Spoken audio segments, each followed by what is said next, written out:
Artlist.io.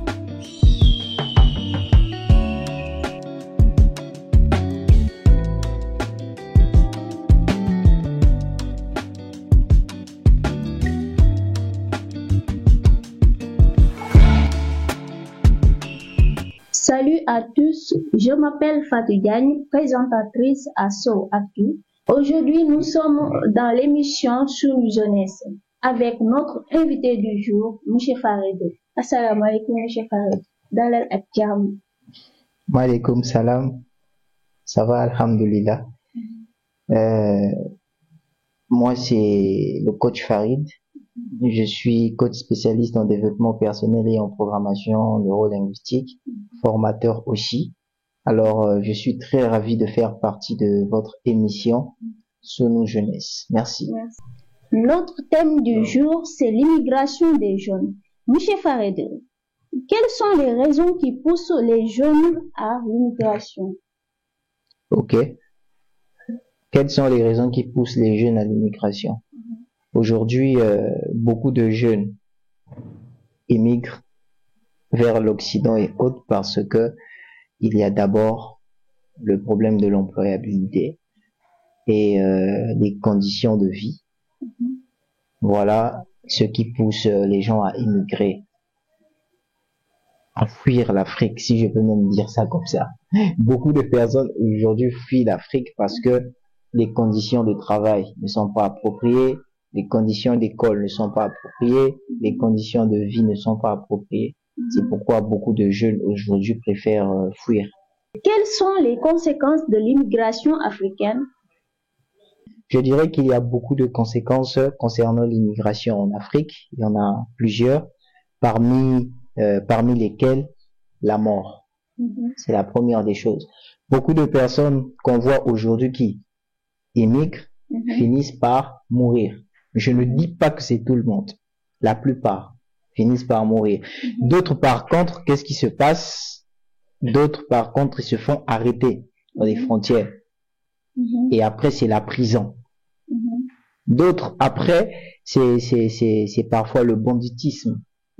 Des fois, tu étais dans ton pays, conscient, tu travaillais de ton mieux, honnêtement, mais quand tu émigres, arrivé là-bas, par rapport aux conditions, tu deviens parfois un voyou, un brigand, un agresseur. Donc, tout ceci fait partie des conséquences que je peux citer sur l'immigration. Merci beaucoup. Ok. Et quelles sont les solutions pour lutter contre l'immigration clandestine? Les solutions pour lutter contre l'immigration clandestine. La première des choses que j'aimerais dire ici, c'est la prise de conscience de la jeunesse, de savoir qu'on peut se battre là où on est et on peut aller de l'avant. Parce que si on se dit que c'est trop difficile là où je suis, on est en train de former un mindset, comment on dit ça, on est en train de former un état d'esprit. D'accord?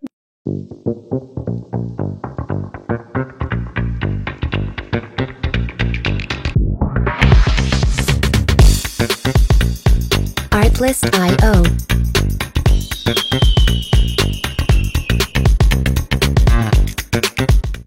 On est en train de former un mindset, comment on dit ça, on est en train de former un état d'esprit. D'accord? De limite. Je suis spécialiste dans la programmation neurolinguistique et je sais un peu ce que c'est le pouvoir de la pensée. La pensée que tu émets, c'est la pensée qui se réincarne à l'instant T. Quand tu te dis que c'est difficile là où je suis, tu verras effectivement que les choses seront difficiles. Et l'une des choses comme solution que j'aimerais apporter à cette jeunesse qui veut immigrer, fuir notre continent, fuir notre Afrique, c'est d'abord de changer notre façon de penser. Ok, il y a plusieurs grands esprits dans l'histoire qui l'ont dit.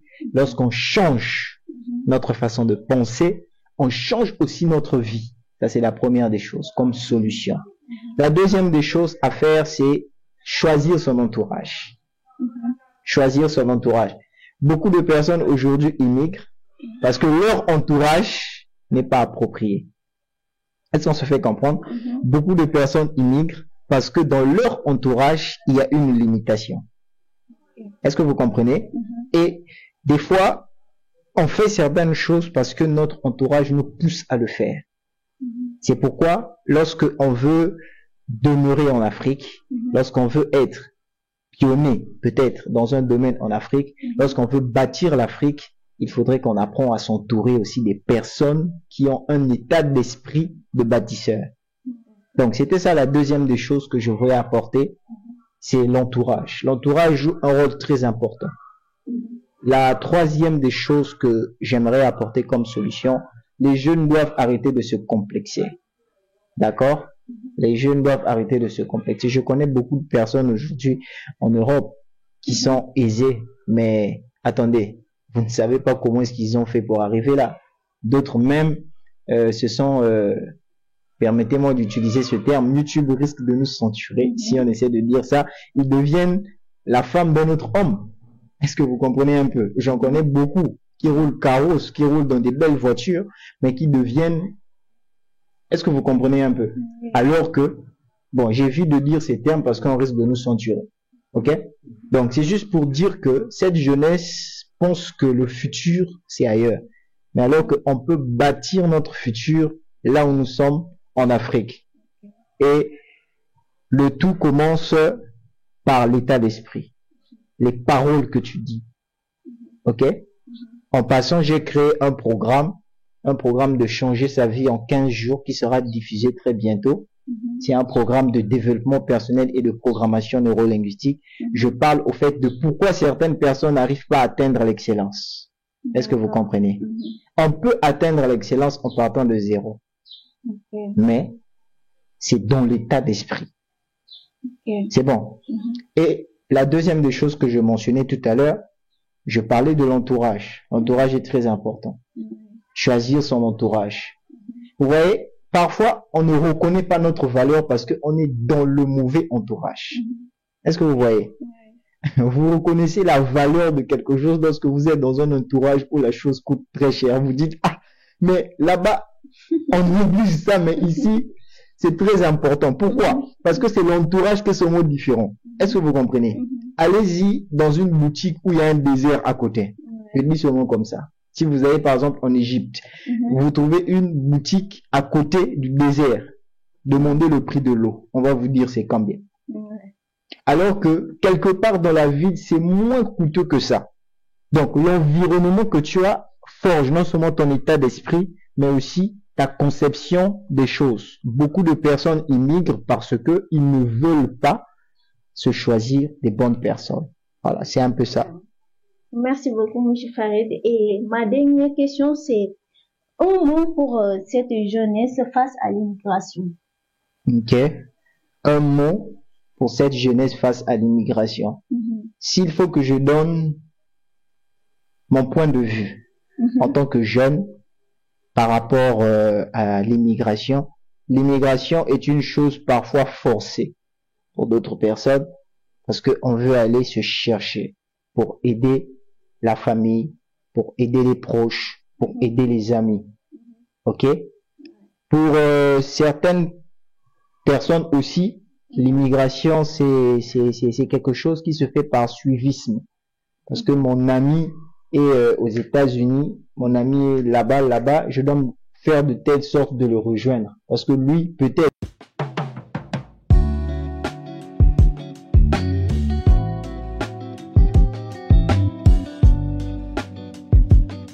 Artlist.io.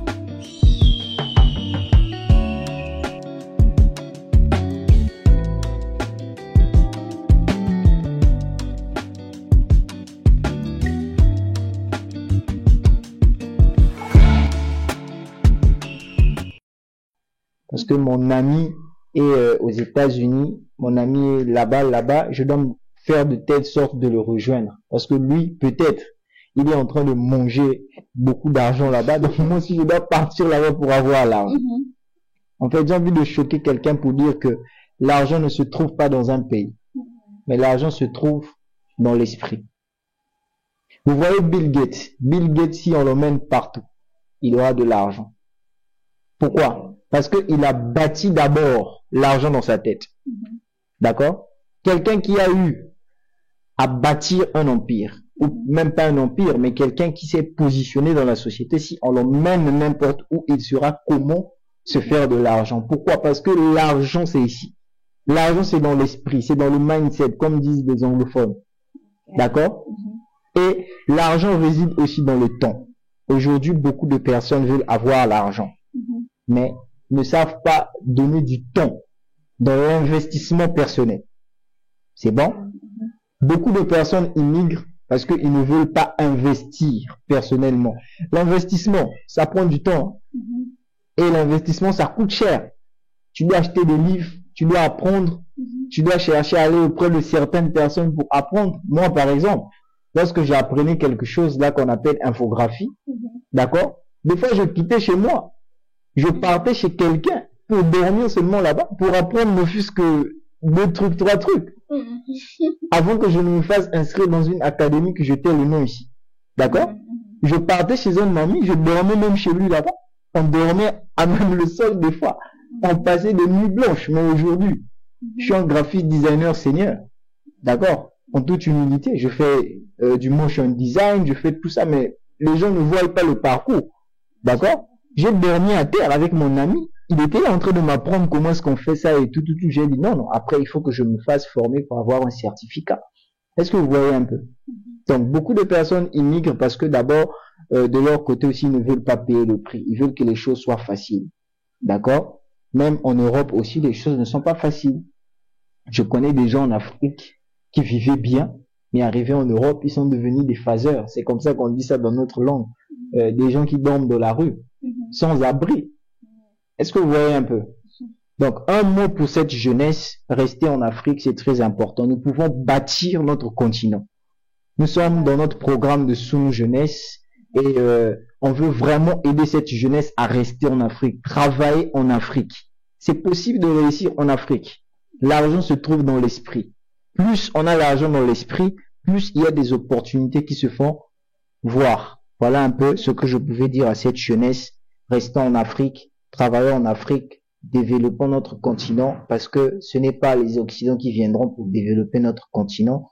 Je crois en une race d'aigles qui est capable de travailler pour cette Afrique, pour cet continent, pour ce beau continent que nous avons. C'est pourquoi d'ailleurs même en passant, nous avons lancé notre programme là, notre projet GPS, la race d'aigle, jeunesse prospère et souveraine, Focus 2060. Donc, on est en train de travailler dans le sens où il faut que cette jeunesse soit éduquée et encadrée. Pourquoi les autres vont aux États-Unis, en France, etc. pour apprendre et tout ça, alors que nous-mêmes aussi on est équipés ici? On peut créer des sites web, on peut faire des designs, on peut faire tout. Maintenant, pourquoi ne pas former nos frères ici pour que nous-mêmes on reste chez nous pour faire développer chez nous? Parce que les mêmes personnes qui vont là-bas, c'est eux qui travaillent encore pour ces personnes-là qui font développer ces pays-là. Donc, nous partons avec cette perspective-là d'une jeunesse prospère et souveraine qui doit rester en Afrique, qui doit travailler pour l'Afrique et qui doit faire développer l'Afrique. Voilà, c'est un peu ça. Merci. Merci beaucoup, M. Farid. Est-ce que vous avez quelque chose à dire? Ce que je peux rajouter ici, comme mot de la fin, c'est surtout lancer un appel. Lancer un appel à cette jeunesse qui me suit. Nous sommes africains, mes frères et sœurs africains, luttons pour notre continent, travaillons pour notre continent. Je lance aussi un appel aux chefs d'État, je lance un appel aux dirigeants, aux responsables, aux organismes de formation, que nous sommes un mouvement qui est au cœur de l'action pour l'épanouissement de la jeunesse.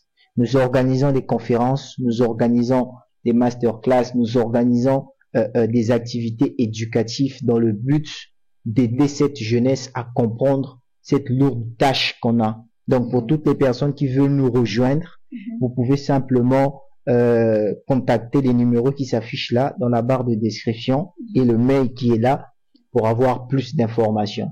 Moi je crois en cette jeunesse noire qui est capable de rester chez lui, de travailler, de faire évoluer son continent, parce que ce que les autres ont là-bas, nous aussi on l'a. Maintenant on a peur. Moi je crois en cette jeunesse audacieuse qui doit travailler et c'est pourquoi je lance cet appel aux partenaires, aux investisseurs, aux collaborateurs de nous rejoindre et de nous accompagner pour qu'ensemble nous portons cette lourde tâche, celui de développer notre continent, l'Afrique.